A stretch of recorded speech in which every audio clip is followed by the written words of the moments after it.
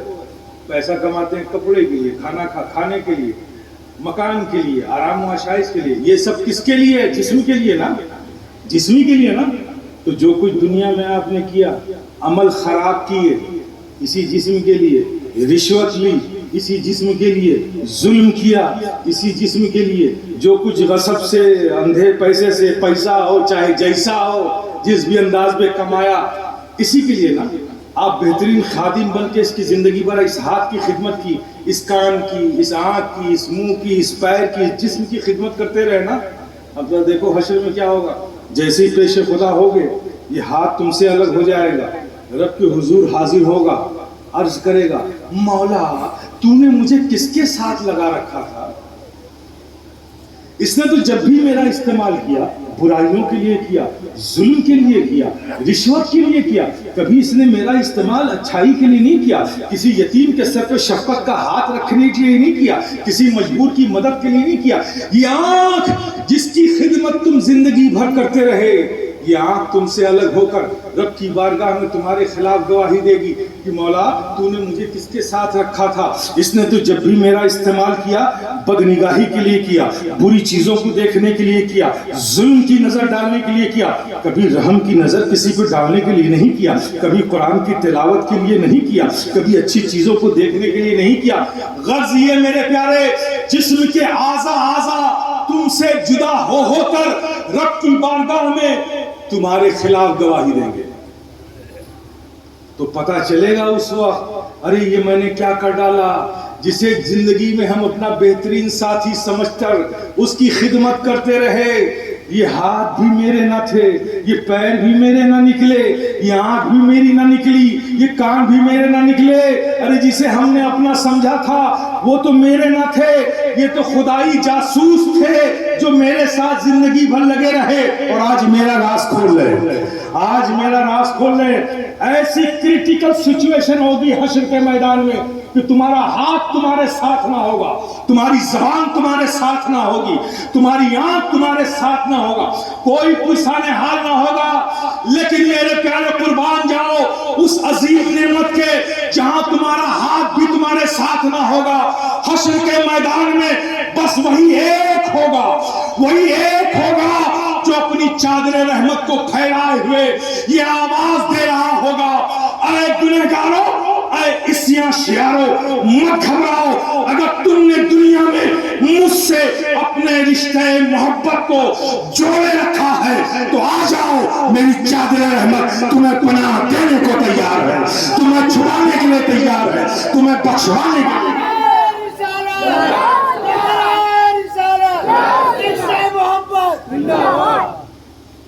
تمہیں پناہ دینے کے لیے تیار ہے میرے پیارے۔ اب ذرا انصاف سے بول دو، اصل نعمت کون؟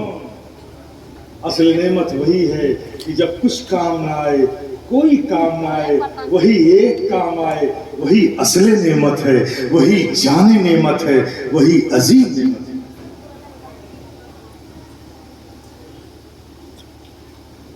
اب میرے پیارے، اب بات یہاں آ کر میں دوسری بات یہ آپ کو بیدار کرنے کے لیے کہوں گا کہ بحمدہ تعالی یہ ہمارے اکابرین کا، مشائخین کا یہ کرم ہے، فیضان ہے کہ ہم سبھی زندگی میں بھی اس اصل نعمت کو مانتے بھی ہیں، جانتے بھی ہیں، غلامی کا تعلق بھی رکھتے ہیں، محبت بھی کرتے ہیں، ادب بھی کرتے ہیں، احترام بھی کرتے ہیں، سب کچھ کرتے ہیں میرے پیارے۔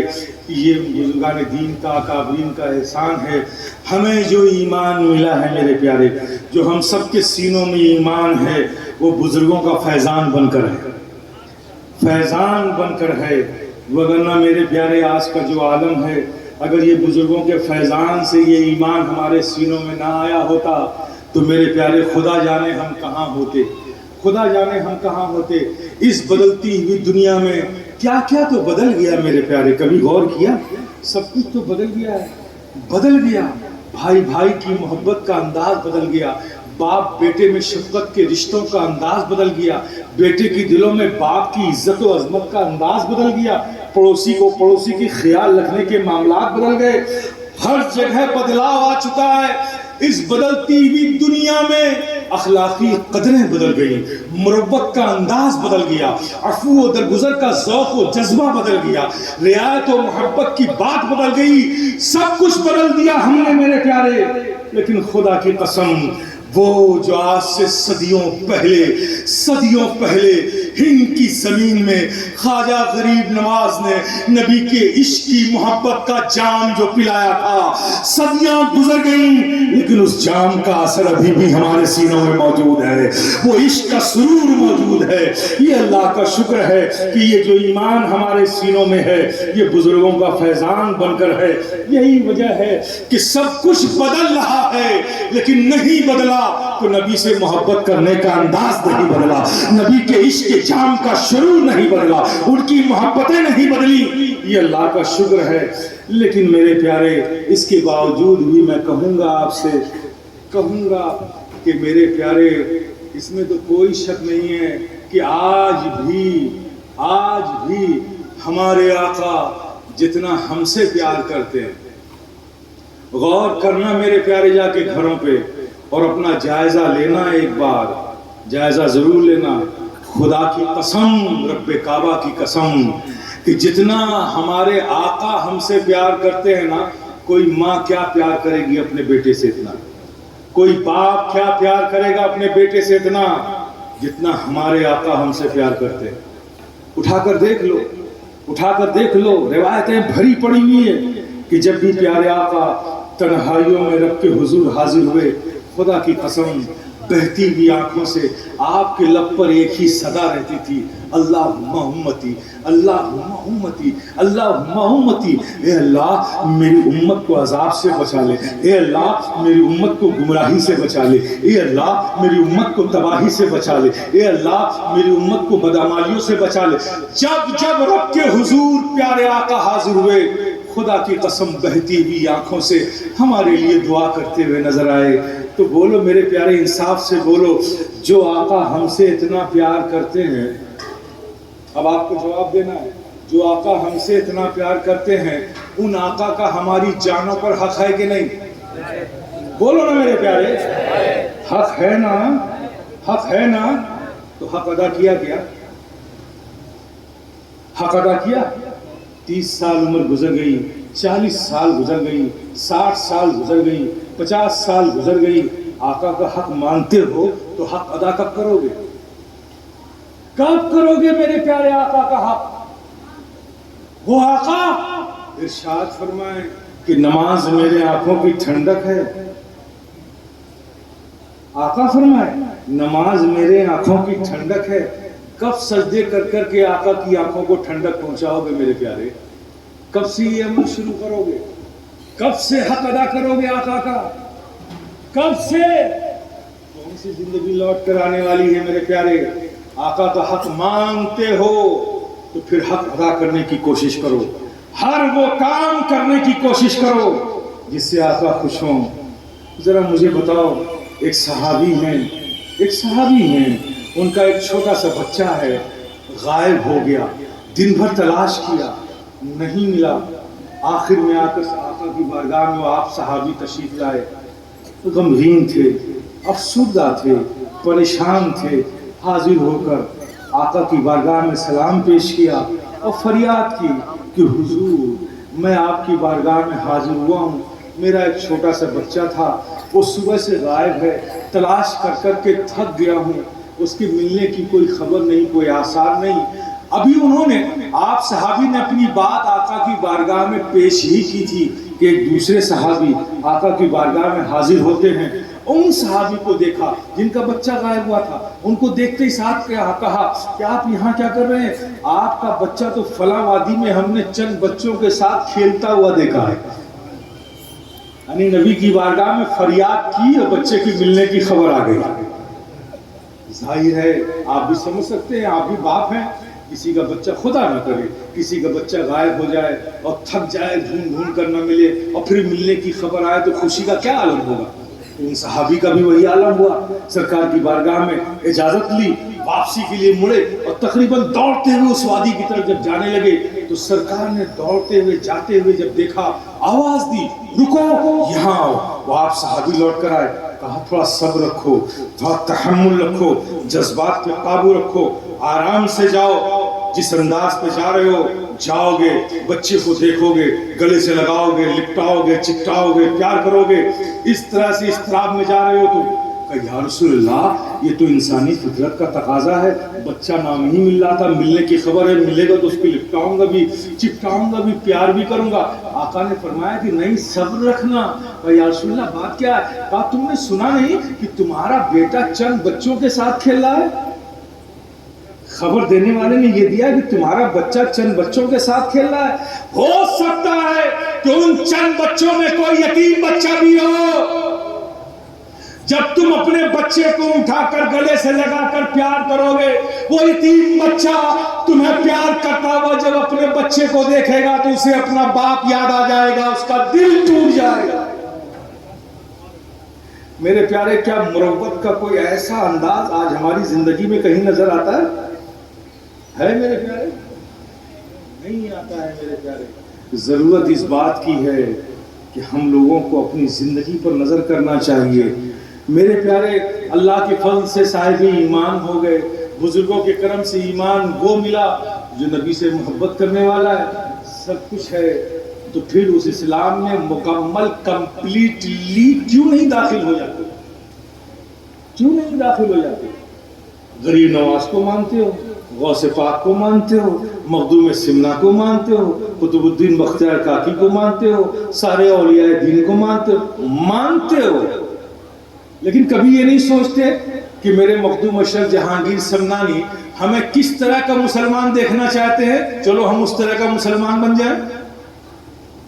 ظاہر ہے جو ہماری سماجی اور سوسائٹی کی جو حالت ہے، اس طرح کا مسلمان تو ہمارے بزرگان دین نہیں دیکھنا چاہتے کہ ایک بھائی کو بھائی پر اعتماد نہیں، ایک چھت کے نیچے ایک باپ ایک ماں کے 4 بیٹے ہیں، وہ چاروں ایک دوسرے پر اعتماد نہیں کرتے لیکن چاروں غیروں پر اعتماد کرتے ہیں۔ ظاہر ہے اس طرح کا مسلمان تو بزرگان دین نہیں دیکھنا چاہتے ہوں نا۔ میرے پیارے، غور کرنے کی بات ہے، آج مذاق میں لوگ ایک دوسرے کو ذلیل کرتے ہیں، جب وہ برا مانتا ہے تو کہتے ہیں بھائی بات معاف کرنا یار، ہم نے مذاق کیا تھا۔ جھوٹ بولتے ہیں آپ نے مذاق کیا تھا۔ مذاق اسے نہیں کرتے کہ کسی کو ذلیل کر دیں، مذاق کی بھی ایک لمٹ ہے۔ مذاق اسے کہتے ہیں کہ جس سے کیا جائے وہ بھی خوش ہو جائے، کرنے والا بھی خوش ہو جائے۔ اس ذلیل کرنے کو، دل توڑنے کو مذاق نہیں کہتے میرے پیارے۔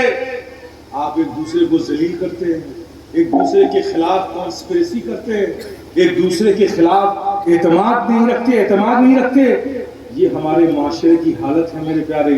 تو بتاؤ زمانہ ہم کو کہاں رکھے گا؟ اپنے سروں پہ رکھے گا کہ قدموں میں رکھے گا؟ قدموں میں رکھے گا۔ یہی وجہ ہے کہ ہم پستی کی طرف جا رہے ہیں۔ میرے پیارے، آپس میں اتحاد پیدا کرو، محبتیں پیدا کرو، مروت کے معاملات پیدا کرو۔ یہ سب وہ وصف ہیں تمہارے جو اللہ بھی جس سے راضی ہے، نبی جسے پسند کرتے ہیں، اولیاء دین جسے پسند کرتے ہیں، یہ وہ وصف ہیں۔ یہ نفاق، یہ برائی، یہ چغلخوری، یہ تمام چیزیں یہ تمہارے لیے نہیں تھیں، تم تو دنیا میں آئیڈیل بنائے گئے تھے میرے پیارے۔ اس لیے میں کہوں گا کہ اپنی زندگی کو بدلو اور نماز کی پابندی کرو میرے پیارے۔ کتنی ضرورت ہے، آپ دیکھیں کتنی ضرورت ہے. یہ قلب پہ جو ہے نا، یہ بھائی کے دلوں میں جو بھائی کی محبت ختم ہو گئی، باپ بیٹے کے رشتوں میں فرق آ گیا ہے نا. دعویٰ کر سکتا ہے کوئی کہ نہیں ابھی بھائی ہماری وہی محبت ہے؟ نہیں جا. دوست کی دوستی غرض پر، باپ بیٹوں میں رشتے فائدے پر ٹکے ہوئے، بھائی بھائی کے رشتوں میں مفاد کے معاملات ہیں، قلبی محبت نہیں ہے. یہ حالات ہو گئے ہمارے. میرے پیارے ایسی زندگی میں یہ ہوا کیوں؟ اس لیے کہ ہمارے سینوں پر گناہوں کی کثافت جم گئی ہے، ہمارے قلب پر برائیوں کی نجاستیں جم گئی ہیں. اس لیے وہ محبتوں کا نور ان نجاستوں کے نیچے دب گیا ہے. وہ احساسات، وہ مروت، وہ ساری چیزیں ان نجاستوں میں دبی ہوئی ہیں. یہی وجہ ہے نہ محبت محبت رہی، نہ مروت مروت رہی، نہ اخلاق اخلاق رہا، نہ پاسداری پاسداری رہی، نہ وزاداری وزاداری رہی. سب کچھ ان گناہوں کے نجاستوں میں دب گیا ہے. اب جو کچھ ہے وہ صرف اونلی فارمیلٹی ہے، وہ صرف ایک کی دوسرے سے ضرورت کی بنیاد پر تعلق ہے، ورنہ حقیقت کی بنیاد میں تعلقوں کا تعلق ختم ہو چکا ہے. میرے پیارے اس لیے گناہوں کی کثافت ہمارے سینوں پہ طبیعی چادر بن کے جم چکی ہے. تو میرے پیارے اب اسے صاف کیسے کریں؟ صاف کیسے کریں؟ کرنا چاہو گے؟ بولو نا میرے پیارے. بلا وجہ بتانے کا عادی نہیں ہوں. اگر جاننا چاہتے ہو کہ صاف ہو سکتی ہے کثافت آج بھی، جاننا چاہو گے کیسے؟ تو صاف کرنا کیوں؟ کرنا ہی پڑے گا. اور آقا کی حدیث سناتے ہیں، آقا کی حدیث سناتے ہیں کیسے صاف کرو گے. آقا فرماتے ہیں کہ جب ایک بندہ نماز کے لیے اپنے گھر سے نکلتا ہے، مسجد کی طرف جاتا ہے، تو اللہ پاک اس کے ہر قدم پر برکتیں اور نعمتیں اور نیکیاں لکھ دیتا ہے. ایک فائدہ. دوسرا فائدہ کہ جب وہ مسجد میں گیا، صف میں کھڑا ہوا اور ابھی اللہ اکبر اس نے کہا نہیں، کہنے والا ہے، اسی وقت اللہ ایک فرشتے کو حکم دیتا ہے کہ جاؤ، یہ بندہ میری بارگاہ میں حاضری کے لیے حاضر ہو رہا ہے، جاؤ. اس نے اپنے آپ کو پاک صاف رکھا، اس نے وضو کر کے نماز کے لائق اپنے آپ کو بنایا، لیکن اس کے اندر جو گندگیاں ہیں نا، جو نجاستیں ہیں، وہ اسے نکالنے کی قدرت نہیں رکھتا، وہ اس پر قابو نہیں رکھتا کہ اس سے بھی نکال کر الگ کر دے. اور یہ مجھ پاک کی بارگاہ میں آ رہا ہے تو ظاہراً پاک تو تھا، باطناً بھی پاک ہو کر آئے، باطناً بھی پاک ہو کے آئے. فرشتے کو اللہ حکم دیتا ہے جاؤ، اس کے اندر جتنے گناہوں کی نجاستیں ہیں سب اس سے دور کر لو، تاکہ ظاہر تو پاک تھا ہی، باطن بھی پاک ہو جائے، ہر اعتبار سے پاک ہو کر مجھ پاک کی بارگاہ میں حاضری دے. فرشتہ آتا ہے اس سے پہلے کہ وہ اللہ اکبر کہے، اس کے اندر جتنی نجاستیں گناہوں کی ہوتی ہیں سب اس سے نکال کر الگ کر لیتا ہے، ایک گٹھری باندھ کے رکھ دیتا ہے. اب وہ نماز میں مشغول ہو گیا، نماز سے فارغ ہو گیا. فرشتہ کہتا ہے مولا، ہم نے تیرے حکم سے اس کے گناہوں کو اس سے الگ کیا تھا، نجاستوں کو الگ کیا تھا، اب یہ نماز سے فارغ ہو گیا تو ان گناہوں کا کیا کروں؟ جو گناہ الگ کیے تھے ان کا کیا کروں؟ اللہ کی رحمت مسکرا اٹھتی ہے، اس کی مشیت مسکرا کر کہتی ہے ارے فرشتوں، جب الگ کر لیا ہے تو الگ ہی رہنے دو، الگ کر لیا ہے تو الگ ہی رہنے دو. سبحان اللہ. سارے ذرا مجھے ذرا غور کرو. فرشتے الگ کر دیں گے، فجر پڑھو گے، گناہ الگ ہو گئے، پھر ظہر تک میں 4 گھنٹے کا وقت، پھر کچھ گناہ ہو گئے، ظہر پڑھ لیا، پھر الگ ہو گئے، پھر ظہر اور عصر کے درمیان 2.5 گھنٹے کا وقت، کچھ غلطی ہو گئی، گناہ کی شکل میں نجاست اندر گئی، پھر فرشتے آئے، عصر پڑھا وہ الگ، مغرب پڑھ لیا جو کچھ تھا وہ الگ. اب عشاء پڑھ کے سوئے سب الگ، تو ظاہر بھی پاک، باطن بھی پاک. اور سونے کی حالت میں اگر رب نے تمہاری روح کو طلب کر لیا تو تمہاری روح اس کی بارگاہ میں اس کی بندگی لیے ہو جائے گی، اس کا ذکر لیے ہو جائے گی، پاک صاف ہو کر جائے گی. میرے پیارے غور کرو کتنی عظیم نعمت اللہ نے ہمیں دی ہے اور ہم نے اپنے آپ کو اس سے محروم کر رکھا ہے. میرے پیارے کھڑے ہو جاؤ صفوں میں، اپنی نجاستوں کو دور کرو. نماز ہی ہے میرے پیارے جو تمہارے نجاستوں کو کم کرے گی. یہ نجاستیں کم ہوں گی، یہ دل تمہارا قلب صاف ہوگا، صاف ہوگا.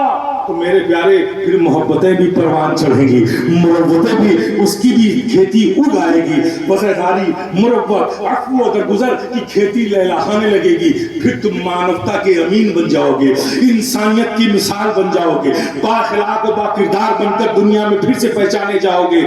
لیکن میرے پیارے پہلے اسے صاف کرنا ہوگا.